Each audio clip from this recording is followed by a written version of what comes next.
안녕하십니까. 요즘 날씨가 많이 추워졌습니다. 우리 FP 클라우드 영업 가족분들은 환절기에 건강관리를 어떻게 하는지 궁금합니다. 자, 환절기에 건강 조심하시면서 놓치면 후회하는 보험영어 트렌드 총정리 11월 편 들어가도록 하겠습니다. 자, 컨텐츠 플로우로 보겠습니다. 계속해서 2019년 4분기 영업전략부터 시작해서 손해보험 전략, 생명보험 전략 계속 이어지겠고요. 그 다음에 기대 효과로는 가망 고객 확보 및 기계학자 터치를 통해서 고객의 보장 확대 및 소득 증대에 대해서 효과를 기대를 해보도록 하겠습니다. 자, 4분기 영업 전략입니다.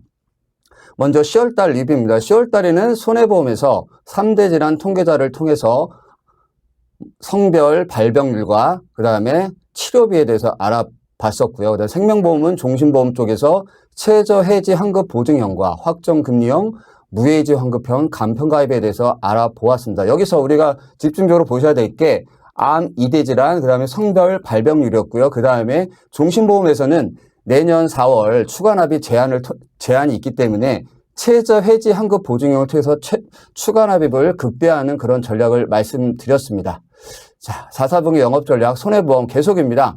3대 질환 업셀링인데요. 진단비, 입원비, 그 다음에 수술비 쪽, 그 다음에 겨울철에 사고가 가장 많이 발생하는 교통사고와 골절, 화재에 대해서 알아보도록 하고요. 그 다음에 생명보험, 얼마 전에 미국이 10월 31일 날에 기준금리를 인하를 해서 0.25 인하를 해서 1.5에서 1.75 기준금리가 되겠고요. 우리나라도 그 전에 10월 16일에 0.25포인트 내려서 1.25% 현재 기준으로 했습니다. 그 다음에 이 부분은 계속해서 강조를 드립니다. 내년 4월 달에 감독규정 개정을 해서 추가납입 제한을 하는데 그럼 계속 현재 미국과 우리나라 기준금리가 내려가기 때문에 저금리 기조가 계속되고 있습니다. 그러면 지금 우리가 내년 3월까지는 계속 팔아야 될 게 어떻게 금리를 더 많이 주는 상품을 팔아야 되는데 그럼 당연히 최저보증이겠죠. 그래서 최저보증 상품에 대해서 비교를 한번 해보겠습니다. 자, 손해보험 전략입니다. 3대 질환 통계를 보도록 하겠습니다. 사망 원인에서 4대 사망 원인은 암, 그 다음에 심장질환, 폐렴, 뇌질환으로 나타났습니다. 그리고 9위하고 10위를 보시게 되면 알츠하이머병과 고혈압성 질환, 이것도 마찬가지로 혈관 질환 쪽입니다. 그리고 폐렴은 4위에서 3위로 한 단계 올라갔고요. 알츠하이머병은 9위로 2단계 상승됐습니다. 그 다음에 악성 신생물은 1세에서 9세 및 40세 이상에서 사망 원인 1위가 나왔고요. 의외로 10대 및 30대에서 사망 원인 2위고 20대에서 3위가 나타났습니다. 그러면 암은 전 연령대 거쳐서 사망 순위가 상당히 높은 걸 알 수가 있고, 그 다음에 심장질환 60세 이상, 30대 및 50대에서 사망 원인이 많이 높게 나왔고요. 뇌혈관 질환은 60대, 70대, 특히 고연령층에서 상당히 높은 순위에 올라와 있습니다. 그리고 발병률을 한번 보도록 하겠습니다. 먼저 급성심근경색입니다. 남성은 50에서 70대에서 높은 발병률을 보이고 있고요. 여성은 60대에서 80대 이상에서 높은 발병률을 보인다고 말씀을 드렸고요. 특히 뇌혈관 질환에서는 남자는 연령대별로 높은 발병률을 보였는데 특히 50대, 70대, 그 다음에 여성은 60대에서 70대가 높은 발병률을 보였습니다. 근데 여기서 발병률 제가 암을 뺐죠. 암은 제가 말씀으로 드리려고 합니다. 암은 가장 많이 걸리는 나이대가 60대 후반에서 70대 초반입니다. 그러면 우리가 보통 암 보험을 권해드릴 때 저 40대 분한테 많이 권해드리거든요. 그 이유는 뭐냐면 40대에서 암이 걸리는 이유가 아니라 60대, 70대 먼저 준비하자는 얘기인데 통계 자료를 보게 되면 40대부터 70대 우리나라 암 환자의 80.4%를 차지합니다. 그러면 위에서 말씀드렸다시피 사망 원인은 전반적인 나이대별로 계속 높지만 발병률은 40대에서 70대가 암 환자의 80.4%를 차지하게 되면 그러면 암은 계속 꾸준하게 준비를 하셔야 되겠죠. 그 다음에 치료비 보겠습니다. 치료비는 5대암 평균 치료비로 4,918만 원. 그 다음에 뇌혈관 질환은 치료비가 4,484만 원. 심혈관 질환은 평균 치료비가 3,064만 원인데 우리가 담보를 설정할 때 보게 되면 뇌혈관 질환비가 상당히 보험료가 높고요. 그 다음에 심혈관 평균 치료가 생각외로 낮습니다. 근데 우리가 실제적으로 치료비는 왜 뇌혈관 질환이 더 높냐면요. 뇌혈관 질환비는 계속해서 꾸준히 치료를 하기 때문에 평생 치료를 하고 휴의장을 남기 때문에 이렇게 치료비가 비싸게 나가는 거고요. 심혈관절 평균 치료비는 뇌혈관 질환자보다는 심혈관 질환자분들이 사망 비율이 상당히 높습니다. 그래서 상대적으로 심혈관 평균 치료비가 좀 적게 나와 있습니다. 자, 2018년도 교통사고 현황을 보겠습니다. 이 자료는 교통사고 분석 시스템이라 그래서 TAS 인터넷에서 그냥 교통사고 분석 시스템이라고 치시게 되면 쫙 자료가 나오는데 이게 2018년도 가장 최신 자료입니다. 그러면 교통 여건의 변화를 한번 보도록 하겠습니다. 전년 대비 인구는 0.4%가 증가를 했고요. 자동차는 2.7%, 그 다음에 운전면허증 소지자는 1.6% 이렇게 됐습니다. 근데 여기서 중요한 거 2018년 교통사고 현황을 보겠습니다. 이게 보시게 되면 시기라든가 어떤 차종이냐 나이대가 다 나오는데 보시게 되면 시기는 금요일 오후 16시부터 20시에 교통사고가 우리나라에 가장 많이 발생을 했고요. 그 다음에 운전자는 40대에서 50대 운전자가 거의 절반을 40% 이상을 차지하고 있습니다. 그리고 신호 위반과 중앙선 침범으로 의외로 많은 사고가 일어나고 있습니다. 차량을 한번 보도록 하겠습니다. 차량은 택시와 렌트카, 그 다음에 승용차 쪽에 사고가 많이 나고 있습니다. 그럼 여기서 사고 장소는 고속도로보다는 교차로와 단일로에서 사고가 많이 나고 있습니다. 이 부분 한번 체크 한번 해주시고요. 그 다음에 사망자 수로 어린이 사망자하고 음주운전 사망자가 상대적으로 줄어들었습니다. 근데 여기서 대형 사고 사망자랑 그 다음에 이륜차 사고 사망자가 늘어났습니다. 이걸 토대로 이따 상품을 다시 한번 정리를 해드리도록 하겠습니다. 자, 그 전에 여기서 한번 교통사고 처리지원금 한번 보도록 하겠습니다. 2009년 9월까지 우리가 형사합의 지원금이라는 담보로 팔았는데 제가 가입 금액이 2천 3천만 원 적어놨는데 5천만 원까지 판매된 회사가 있었습니다. 이건 일반적인 회사를 정리한 거기 때문에 정확한 건 아니고요. 전반적인 거 말씀을 드리는 겁니다. 그리고 2009년 10월부터 교통사고 처리 지원금이라는 담보로 바뀌면서 쭉 여태까지 현재까지 계속 판매가 되고 있는데 가입 금액을 한번 보도록 하겠습니다. 가입 금액이 3천만 원, 3천만 원, 7천만 원, 현재는 1억 원에 판매가 되고 있습니다. 그리고 동승자 보장에서 불가. 근데 교통사고 처리 지원금에서 계속 보상이 됩니다. 그리고 중상해 보장도 마찬가지로 현재 교통사고 처리 지원금 바꾸면서 계속 보상이 되고요. 보상 금액은 여기서 중요합니다. 형사합의 지원금은 정액이지만 교통사고 처리 지원금으로 바뀌면서 실손으로 바뀌었습니다. 1억 원 한도에서 실손을 보장을 해주는데 우리나라 손보사에 교통사고 처리 지원금 가입 한도를 보도록 하겠습니다. 회사별로 업계 전체 한도로 합산 1억 5천인데요. 대부분 회사가 1억을 판매를 하고 있지만 흥국화재는 아쉽게도 7천을 판매를 하고 있습니다. 그러면 여기서 제가 중요한 걸 말씀을 하나 드리도록 하겠습니다. 형사합의 지원금은 정액이고요. 나머지는 다 실손입니다. 그러면 우리가 왜 교통사고 처리 인정을 제가 계속 강조를 드리냐면 2015년 3월 1일 기준으로 대법원 판례가 사망 또는 노동력 100% 상실 시 1억 원을 최저 기준으로 한다라고 판례가 나와 있습니다. 그러면 현재 우리나라 분들 운전자보험들 많이 가입을 하셨는데요. 운전자보험 가입하신 분들 보게 되면 3천에서 5천만 원 정도 가입이 되셨습니다. 그러면 만약에 불의의 사고를 내셨을 때 어떻게 될까요? 그러면 물론 가입 한도대로 회사에서 보장을 해주지만 나머지 부분에 대해서는 직접 개인 돈으로 보상을 해주셔야 됩니다. 그러면 한 달에 2만 원, 3만 원으로서 이 특약을 이 운전자 보험을 가입할 수 있기 때문에 그 부분을 강조를 드리고요. 그 다음에 형사합의 지원금을 말씀을 드릴게요. 형사합의 지원 같은 경우 기존에 있으신 분들 이거를 해지한다 그러는데 해지하시면 안 됩니다. 정액입니다. 그럼 예를 들어서 사망사고가 아니고 노동력 100% 상실 사고가 아니고 어느 정도 합의가 됐다. 그럼 6천만 원 합의가 됐다. 그러면 형사합의 지원금에서 3천만 원이 가입 금액이 나가고요. 그 다음에 교통사고 처리는 실손이기 때문에 중간에 비례보상이 아니라 그 금액 자체가 보상된 금액이 나가는 겁니다. 그래서 형사합의 지원금 갖고 계신 분들은 예를 들어서 중상의 교통사고 처리 지원금보다는 교통사고 처리 지원금 가입을 해서 1억 5천이라고 말씀을 드렸습니다. 가입을 해서 중복보상되고 비례보상 될 수 있게 그런 식으로 한번 고객분들한테 계속 터치를 해주시면 좋을 것 같습니다. 자, 그리고 지속적인 고관절 및 대퇴골 골절 환자 증가로 나와 있습니다. 현재 보시게 되면 응급실로 내원하는 외상환자 손상 부위별 통계를 보시면 골절이 현재 4위로 되어 있는데 연령별 골절 현황을 보게 되면 60세 이상 분들이 생각보다 많습니다. 그리고 최근 5년 동안 고관절 환자가 증가를 했는데 그중에서 60세 이상 분들이 꾸준하게 증가를 하고 있습니다. 그리고 대퇴골의 골절 보시게 되면 현재 가장 데이터 2013년 데이터인데 계속 쭉 해서 올라가게끔 돼 있어요. 그러면 여기서 고관절로 대퇴골은 5대 골절에 포함이 돼 있습니다. 그러면 현재도 그리고 가장 골절이 많이 일어나는 시기는 겨울과 여름입니다. 그래서 그런 쪽으로 골절도 한번 준비해 주시면 좋을 것 같고요. 그 다음에 교통사고 다시 한번 보도록 하겠습니다. 저기서 제가 교통사고 말씀드린 이유는 여기서 자동차 사고 다빈도 수술에서 사지 골절 정복술이 가장 많은 수술입니다. 사지 골절 정복술 말 그대로 뼈를 맞추는 수술입니다. 골절 수술이기 때문에 교통사고 났을 때 골절이 가장 많이 되고 그 다음에 골절 수술이 가장 많습니다. 그리고 다빈도 상병 정보에서 대부분이 염자입니다. 그럼 이게 뭐죠? 자동차 부상 치료비입니다.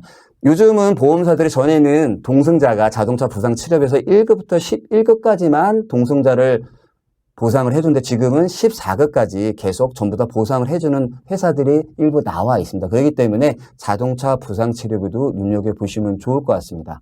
그리고 화재 현황입니다. 화재 현황 보시게 되면 2016년에 재산과 그 다음에 건수는 증가하고 인명표는 줄어들었어요. 인명표는 2016년 줄어들었지만 화재 건수와 재산표는 상당히 많이 늘어났고요. 거기서 원인을 보게 되면 압도적으로 부지가 많습니다. 대표적인 게 담배뿐이겠죠. 그리고 한번 계절별 화재 발생률 보게 되면 봄이 가장 많습니다. 그 다음에 겨울인데 화재 사망률을 보게 되면 봄보다는 겨울이 많습니다. 그럼 겨울에 겨울에 화재가 났을 때 사망은 생각보다 높다는 얘기죠. 이것도 한번 찝어보도록 하겠습니다. 자, 그래서 좀 전에 제가 손해보험도 계속 말씀을 드렸죠. 그래서 한 장으로 라인업을 한번 만들어 봤습니다. 먼저 암은 일반암과 재진단암, 유사암은 나누는데요. 일반암은 한도가 높은데 그 다음에 보장이 넓은데, 그 다음 재진단암은 보장을 많이 해주는데, 유사암도 보장을 많이 해주는 데인데, 여기서 삼성화재가 업계합산 4억입니다. 4억인데, 삼성화재에 2억이 들었으면 가입이 안 되지만, 타사에 2억이 들어있으면 삼성화재 2억을 받아야 된다는 의무고요. 농협선보도 업계 합산을 안 보고 있습니다. 그 다음에 재진단암입니다. 재진단암 제가 계속 중요하다고 말씀을 드리는데요. 재진단암은 가장 중요한 2차암하고 틀립니다. 2차암하고 재진단 틀린 점은 지소감을 보장을 해주냐 안 해주냐입니다. 지소감은 계속 암세포가 있는 걸 얘기를 하는데 현대해상은 2년이고요. 그 다음에 흥국화재와 농협선보는 1년으로 되어 있습니다. 그래서 재진단은 생각보다 보험료가 비싸지만 기존에 있는 암보험에서 업그레이드 해주면서 재진단 쪽으로 가시면 좋을 것 같아요. 유사암이 요즘 계속 늘어나고 있습니다. 근데 여기서 중요한 부분은 뭐냐면 저는 일반적으로 대장전망암을 많은 분들이 말씀하시는데 대장전망암이 일반암이 좋냐 유사암이 좋냐 그거는 고객분들하고 영업가족분들의 판단이지만 제 개인적인 판도로는 요즘 유사암들이 최대 삼성화재가 4천까지 보장을 해주고 있고 KB손보 3천, DB손보 3천, 4천입니다. 그러면 유사암도 대장전망암도 유사암을 했을 때 왜 유사암이 중요하냐면 일반암은 한 번 지급하고 특약 자체가 소멸이 되지만 유사암은 그 유사암의 각각에 대해서 보장을 해줍니다. 그렇기 때문에 유사암 쪽도 요즘 많이 좀 집중도 보시면 좋을 것 같고요. 이 회사 위주로 한번 보시면 좋을 것 같고요. 2대 질환입니다. 2대 질환은 진단 위주로 했습니다. 흥국화재, 메리츠화재, 삼성화재, 롯데손보, 농협손보가 있고요. 수술비, 2대 질환이 있으면 수술비가 있죠. 그러면 수술비에서 특정으로 보장해주는 것보다는 전반적으로 했을 때 많은 보장을 해주는 회사 그리고 가장 중요한 거 수술은 회한이 아니라 회당이라는 거를 강조를 해드리고 싶습니다. 그러면 현대상이나 삼성화재, 메리츠화재, KB손보가 꽤 많은 뇌혈관 2대 질환 수술비를 보장을 해주고 있습니다. 최대 5천 이상 7천까지 보장이 가능하기 때문에 그런 부분 체크를 한번 해주시고요. 수술은 중복 보장입니다. 그렇기 때문에 그런 쪽 체크를 한번 해주면 좋을 것 같고요. 그 다음에 암하고 2대 질환, 총 3대 질환 오게 되면 당연히 휴의장애가 오게 돼 있습니다. 휴의장애. 현재 판매하는 거의 다 많은 회사들이 판매하지만 보험료 그 다음에 가입 금액이 높은 데를 했을 때 농협손보와 삼성화재, DB손보, 흥국화재가 있고요. 그 다음에 입원비. 현재 실손이 있으면 각 상해 질병이 3만 원씩 잡힙니다. 그러면 7만 원씩 밖에 가입이 안 되는데 현대해상에서는 1위부터 180일에다가 요 단어를 붙였습니다. 종합병원, 그 다음에 응급실 그런 걸 붙였기 때문에 그다음에 수술을 포함한 그걸 붙였기 때문에 업계 합산에는 잡히지 않고 당사 누적에만 잡힙니다. 질병 1당 1위부터 181, 상해 1당 1위부터 181은 당연히 업계 합산에 잡히지만 현자에서 말씀드리는 거는 뒤에 종합병원이라는 네 글자가 붙었기 때문에 당사 누적만 잡히지 업계 합산은 안 잡히기 때문에 기존에 입원비를 많이 필요하신 분들은 이쪽으로 가시면 좋을 것 같고요. 그 다음에 운전자보험. 아까 말씀드렸죠? 고율자라 교통사가 가장 많이 일어나는데 현재 메리츠아즈 현대에서 뭐 하나손보, KB손보, MG가 있는데 모든 회사들이 운전자 판매를 하고 있습니다. 그렇지만 고율절 쪽이 특히나 그리고 교통사고 처리지원금에 대해서 1억까지 보장해서 적었습니다. 그중에서 메리츠아제, 그다음에 현대해상, 하나손보, 그다음 KB인데 현대해상이 1급부터 14급까지 자동차 동승자도 보장을 해주고요. 다른 회사들 마찬가지로 그런 식으로 해서 보장을 많이 했고요. 특히나 MG 같은 경우는 하이패스2라는 상품이 있는데 자부상이 상당히 50만 원까지 가입이 되기 때문에 그런 부분 14급입니다. 거기까지 보장이 되는 그쪽으로 가까우면 좋을 것 같고요. 화재보험. 자, 하나손보, 그 다음에 삼성화재, KB손보 말씀을 드렸는데, 화재보험은 어느 똑같이 있습니다. 주택화재 똑같이 있는데, 제가 말씀드린 화재보험이 났을 때, 임차인 보상이 얼마나 되는지, 대물이 얼마나 되는지, 그 다음에 화재나 누수도 일어나고 일반도 누수가 일어날 수 있겠죠. 겨울철에는. 그러면 하나손보와 삼성화재는 500만 원까지 누수가 보장이 가능합니다. 그래서 그런 거 체크는 한번 해주시고요. 그럼 제가 이렇게 회사별로 말씀을 드리는데 어떤 분이 혹시라도 질문을 주실 것 같아서 여기다 적어놨습니다. 이거는 제 개인적인 생각을 배제하고요. 각 보험사에서 나온 이런 정보들을 제가 경쟁력 있는 회사로 라인업을 구성했으니까 바라보는 관점에 따라서 분명히 달라질 수 있습니다. 하지만 업계에서 가장 전반적으로 많이 팔리는 회사를 말씀드린 겁니다. 자, 생명보험 보도록 하겠습니다. 생명보험 제가 환영합니다라고 했습니다. 제로금리 시대에 오신 걸 환영합니다. 현재 저금리 우리나라 기준금리가 1.25고요. 그 다음에 두 번만 더 내리게 되면 0%대로 떨어집니다. 제로금리. 그러면 현재 일본도 제로금리 0.95% 그 정도가 될 수 있다는 얘기거든요. 그러면 인제 저금리 기조가 시작됐습니다. 끝이 안 보이는 터널의 시작입니다. 그러면 여러분들은 어떤 걸 하셔야 되겠습니까? 자, 인터넷 찾아보게 되면 한국은행 기준금리 정격 인하에서 연 1.2% 나와 있는데 네이버에서 하는 기준금리 인하를 검색을 한번 해보니 엄청나게 많은 기사들이 떴습니다. 근데 여기서 웃긴 거 뭐냐면요. 기준금리가 내려갔는데 대체금리 뜨고 있습니다. 그거는 채권 금리들이 현재 계속 올라가고 있기 때문입니다. 그러면 앞으로는 어떻게 될 것인가? 계속 기준금리 인하하겠지만 채권 쪽은 계속 금리가 상승이 되기 때문에 그 부분 체크 한번 해주시고요. 그 다음에 미 연준도 기준금리 인하 언제 10월 31일 날에 0.2포인트 인하해서 1.5에서 1.75 포인트를 기록하고 있는데 여기서 보시게 되면 미국도 내리고 한은도 계속 내리고 있습니다. 그러면 앞으로 어떻게 될 것인가? 계속 저금리는 시작이 되고 물론 중간중간에 너무 저금리이기 때문에 동결은 할 수 있겠지만 현재 상황은 계속 지속적인 우하향입니다. 그래서 기준금리 금리를 계속 지속적으로 보셔야 될 것 같은데 그래서 신문기사 한번 보도록 하겠습니다. 머니투데이에서 나온 기사인데요. 초저금리 시대 대처법에서 1번처럼 제로금리 달러에서 초저금리에 1%대 최저 보증도 관심. 세상에 우리는 몇 프로 팔고 있습니까? 3%짜리를 팔고 있습니다. 근데 고객분들은 은행에서 판매하는 1%대 최저 보증도 관심이 있습니다. 그래서 우리는 어떤 거를 보셔야 된다? 확정금리형 종신보험이나 달러 보험도 주목을 해야 됩니다. 여기서 보시게 되면 눈높이를 낮춘 투자자들은 1%대 금리도 우습게 볼 수 없다. 안정적인 보험 상품을 통한 재테크에 관심을 갖는 추세다. 은행보다 높은 금리를 약속하는 저축성 상품은 과거에 비해 많이 줄었지만 여전히 금리가 아무리 떨어져도 최저 보증 이율을 보장하는 상품이 판매되고 있다. 이런 기사가 떴습니다. 자, 초저금리 시대에 투자할 만한 보험 상품에서 나와 있습니다.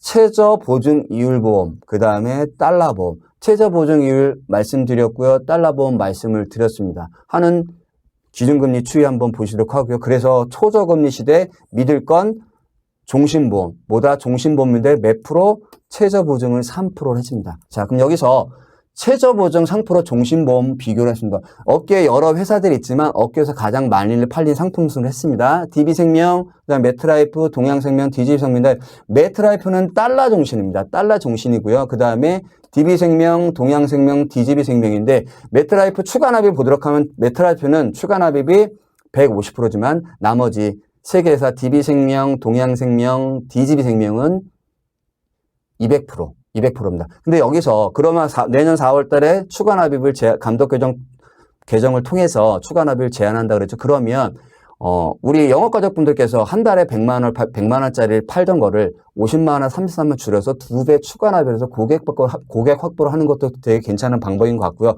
중요한 거 중도 인출은 추가납입수 상당히 중요합니다. 어떤 부분 중도 인출한 다음에 그럼 추가납입 공간이 생기는데 예를 들어서 중간에 5천만 원을 인출했습니다. 그러면 다시 추가납입할 때 2%에서 보장되는 게 아니라 0.5%는 3만 원 좀 적은 금액을 추가납입 수수료 보장이 되게끔 됐습니다. 그러면 제가 여기서 어떤 걸 추천해야 되는 게 아니라 영업가족분들한테 심리에 맞게 체크를 해야 되는데 여기서 환급률을 원하신다 그러면 DGB생명으로 들어가시는 게 좋을 것 같고요. 환급률이 가장 좋습니다. 그리고 그냥 일반적인 상품 같은 DB생명을 갖고 가셔야 되는데 요즘은 20년납 판매를 안 합니다. 10년납도 요즘 많이 판매를 안 하고요. 5년납이나 7년납을 많이 판매를 합니다. 그래서 요거는 5년납 기준으로 했으니까 보시면 되고 여기서 특징들을 한번 보시면 달러 같은 경우는 워낙 고정납입 옵션이 있고요. 그 다음에 DGB생명 같은 경우는 다른 데들은 어떻게 됐냐면 중도 인출할 때 추가납입 보험료 포함해서 기납입 보험료를 추가할 수 없지만 DGB생명 같은 경우는 10년 이후에는 200만 원 또는 1년치 보험료 또는 적은 금액을 중도 인출할 수 있어요. 그래서 중도 인출이나 그다음에 환급료를 원하시는 분들은 DGB생명 쪽으로 가시는 게 상당히 메리트가 있다라고 생각이 됩니다. 자, 한번 보도록 하겠습니다. 요즘 계속 로또들이 요즘 워낙 많이 사는데 이 로또 많은 분들이 이게 실제 제가 가서 사진을 찍은 건데요. 여기가 노원구에 있습니다. 전국에서 1등을 42번이나 당첨했다는데 제가 로또 당첨률을 한번 체크를 한번 해봤습니다. 5등은 45분의 1이고요. 4등은 733분의 1.